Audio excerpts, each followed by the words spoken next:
Hello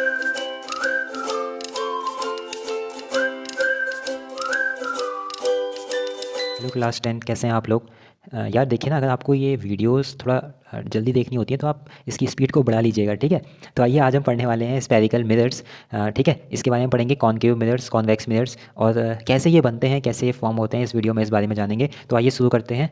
okay, सबसे पहले हमने लिखा हुआ है कि we have two types of spherical mirrors. Number 1 concave mirrors, number 2 यहाँ पे लिखा हुआ है कॉन्वेक्स मिरर्स। तो कॉनकेव मिरर्स को पढ़ लेते हैं। A spherical mirrors whose reflecting is curved inwards, that is faces towards the centre of the sphere is called a concave mirror. देखिए कहने का क्या मतलब है। कहने का मतलब ये है कि देखिए ये कॉनकेव मिरर है।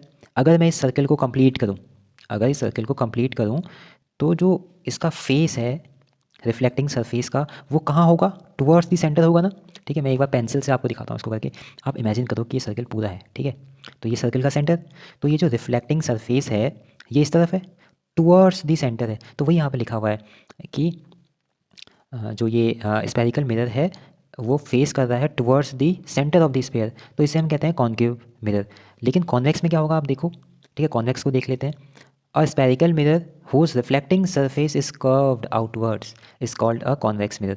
तो अंतर बस इतना है कि इसकी रिफ्लेक्टिंग सरफेस आउटवर्ड में है, इसकी इनवर्ड में है। देखिए अगर मैं इसको पूरा करूँ सर्कल को, तो ये इसका सेंटर होगा, और यहाँ तो ये पॉलिश्ड वाली सरफेस है, रिफ्लेक्टिंग सरफेस तो इसके पीछे है, तो वो आउटवर्ड है। तो ये बेसिक इंट्रोडक्शन था कॉनकेव और कॉन्वेक्स मिरर्स का। अब हम जान लेते हैं कि ये कैसे फॉर्म होते हैं और इनकी नेमिंग क्या क्या है। Centre of curvature C, the centre of sphere is called centre of curvature of the spherical mirror.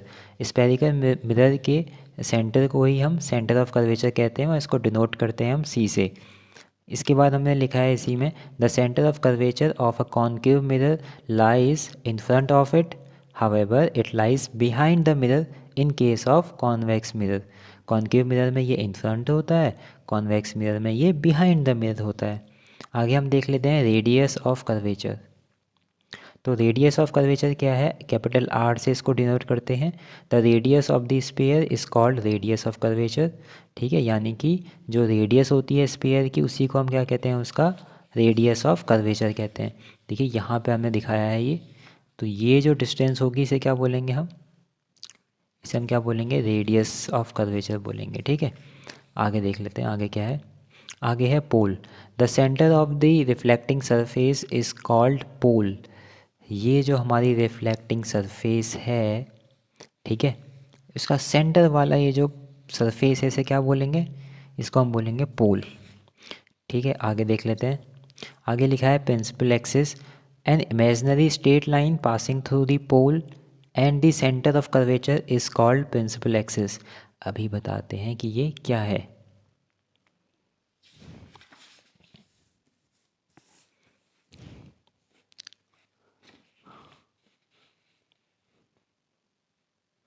Okay, तो पीछे हमारा था प्रिंसिपल एक्सिस। देखिए इसको बोलते हैं प्रिंसिपल एक्सिस, जो पोल से पास हो रही है, सेंटर ऑफ कर्वेचर से पास हो रही है, प्रिंसिपल एक्सिस।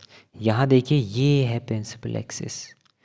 अब हम जानेंगे focus and focal length. A number of rays parallel to the principal axis meet or intersect at the point after reflection. This point on principal axis is called principal focus. The distance between pole and the principal focus is called focal length. घबराने की कोई ज़रूरत नहीं है, मैं आपको समझाता हूँ क्या हो रहा है यहाँ पे।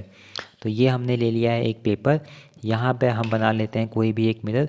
तो पहले मैंने यहाँ पे बना लिया एक कॉनकेव मिरर, ये है कॉनकेव मिरर। ठीक है, बहुत ही अच्छा बनाता हूँ मैं डायग्राम। तो ये है पोल पी, ये मैंने बना दिया प्रिंसिपल एक्सिस। अब क्या होगा ना, इनफाइनाइट से रे ऑफ लाइट आ रही है, ये आई ray of light. After reflection ये एक पॉइंट से पास हो जाती है, आप देख रहे हो। सिमिलरली अगर मैं यहाँ से दिखाऊँ एक, तो वो क्या होगा, इसी पॉइंट से पास होगी ये। ठीक है, डायग्राम तो बहुत ही अच्छे बन रहे हैं ये। ठीक है, अगर मैं एक और लाइन दिखाना चाहूँ,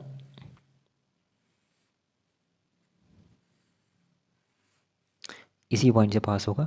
तो ये जो पॉइंट हमारा बना है इसे हम बोलते हैं प्रिंसिपल फोकस। और जो डिस्टेंस होती है प्रिंसिपल फोकस की पोल से उसे हम कहते हैं फोकल लेंथ, और उसे हम डिनोट करते हैं स्मॉल f से। ठीक है, तो यही यहाँ पे लिखा हुआ है। देखिए ये डायग्राम यहाँ पे देखिए, यहाँ पे हमने काफ़ी अच्छा डायग्राम बनाया हुआ है। ये एरोस देखिए हमने बहुत ही डिटेल में आपको दिखाने के लिए ड्रा किए हुए हैं कि ये पैरेलल लाइंस आ रही हैं प्रिंसिपल एक्सिस के, आफ्टर रिफ्लेक्शन एक सर्टेन पॉइंट से सब पास हो जा रही हैं, इसी को हम बोलते हैं प्रिंसिपल फोकस। देखिए यहाँ पे क्या हो रहा है, कॉन्वेक्स लेंस में क्या हो रहा है कि ये लाइंस आ रही है, लेकिन आफ्टर रिफ्लेक्शन देखिए ये क्या हो जाती है, डाइवर्ज हो जा रही हैं, डाइवर्ज डाइवर्ज, और हमने इनको क्या बनाया, इमेजनरी मिलाया। ठीक है, तो ये ऐसा एज्यूम हो रहा है कि ये इस पॉइंट एफ से आ रही हैं, बट एक्चुअल में ऐसा नहीं है। आइए इसको देखते हैं।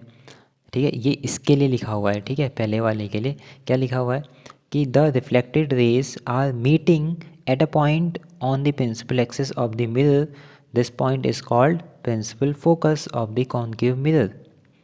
ठीक है, यहाँ पे देखिए साफ साफ लिखा है कि रिफ्लेक्टिंग जो रेज हैं वो मीट कर रही हैं एक पॉइंट पे, और जहाँ पे ये मीट कर रही हैं प्रिंसिपल एक्सिस पे, हम उसी को प्रिंसिपल फोकस कहते हैं।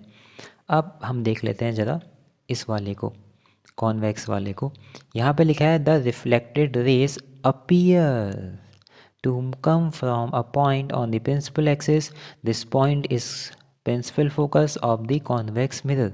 तो यहाँ पे ये पॉइंट क्या है, प्रिंसिपल फोकस, ये डिस्टेंस क्या होगी, फोकल लेंथ। और यहाँ पे एक प्यारा सा खूबसूरत सा रिलेशन लिखा हुआ है, relation between R and F. तो radius of curvature is equal to 2 into focal length, या ये भी कह सकते हैं कि focal length is equal to r/2। तो ऑलमोस्ट रेडियस ऑफ कर्वेचर का हाफ ही फोकल लेंथ होता है। जब हम मिरर फार्मूला करेंगे या फिर हम जब लेंस फार्मूला अप्लाई करेंगे तो वहाँ पे कभी कभी आपको रेडियस ऑफ कर्वेचर दिया होता है और आपको ज़रूरत पड़ती है एफ़ की, तो आप क्या करेंगे, आर को डिवाइड कर देंगे 2 से, तो आपको फोकल लेंथ मिल जाएगी। तो दोस्तों आज की वीडियो में बस इतना ही था। आने वाली वीडियोस में हम लाइट, रिफ्लेक्शन एंड रिफ्रैक्शन के आने वाले कॉन्सेप्ट को देखेंगे। आज के लिए इस वीडियो में इतना ही है। Thank you.